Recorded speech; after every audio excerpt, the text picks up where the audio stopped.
Bonjour, je suis Hakim La'alam et je vous propose ma chronique du samedi 12 mars 2022. Elle s'intitule « La faute grave de ça ne te regarde pas ». J'étais déjà dans la queue, sagement aligné, des gens devant moi, d'autres derrière. Et comme tous les autres, j'avais fait provision de pierre. Mes cailloux, je les avais choisis avec soin. Pas question de remplir ma besace avec n'importe quel projectile. Il en fallait des qui fassent mal, de ces pierres qui laissent des traces et vous valent les félicitations des ordonnateurs de lancer de pierre. Bon, comme la queue était longue et l'attente aussi, j'ai eu le temps de gamberger. C'est là que ça a merdé. Dès que mon esprit embryonnaire s'est essayé à la réflexion, j'ai bien senti que je m'engageais sur une pente glissante.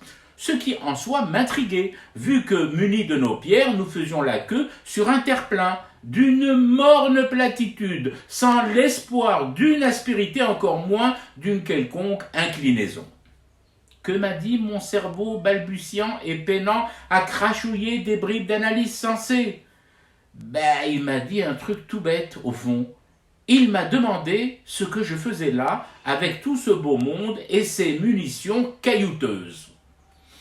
Je lui ai répondu, je suis là pour la lapidation du ministre des Transports, limogé il y a quelques heures par Gigi pour faute grave.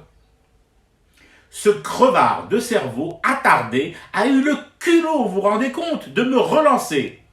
Et tu sais au moins de quelle faute grave ce désormais ex-ministre s'est rendu coupable? Mais zut, je déteste mon cerveau, surtout lorsqu'il s'essaie à la réflexion et aux questions désarmantes. Mais c'est vrai que je m'apprêtais à lapider un ministre sur la seule base d'un communiqué affirmant en 2 lignes, 3 accents et pas un mouvement que le Gus avait commis une faute grave.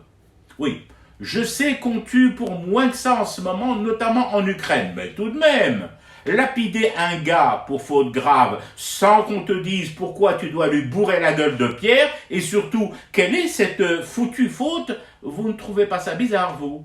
Eh ben moi, si, de plus en plus. Bon, je suis toujours dans la queue, l'air encore plus bête avec mon sac à dos plein de pierres, dont certaines, je le rappelle, vachement tranchantes, et ne sachant pas pourquoi il faut que je harjem ce chépan de ministre. Peut-être qu'il faudrait penser à l'avenir à nous détailler la chose, les mecs du palais. Meurtre pour meurtre, moi, j'ai besoin de savoir pourquoi je caillasse. Bon, tant qu'on ne me le dit pas, je fais un pas de côté, je sors de la queue, je laisse là ma besace avec les pierres, vous en faites ce que vous voulez, et je m'en vais. Oh, pas trop loin, à un jet de pierre, là où personne ne me dit comment fumer mon thé pour rester éveillé à ce cauchemar qui continue. C'était Hakim La'alam, je vous retrouve demain pour une autre chronique et une autre façon de dire son amour à l'Algérie.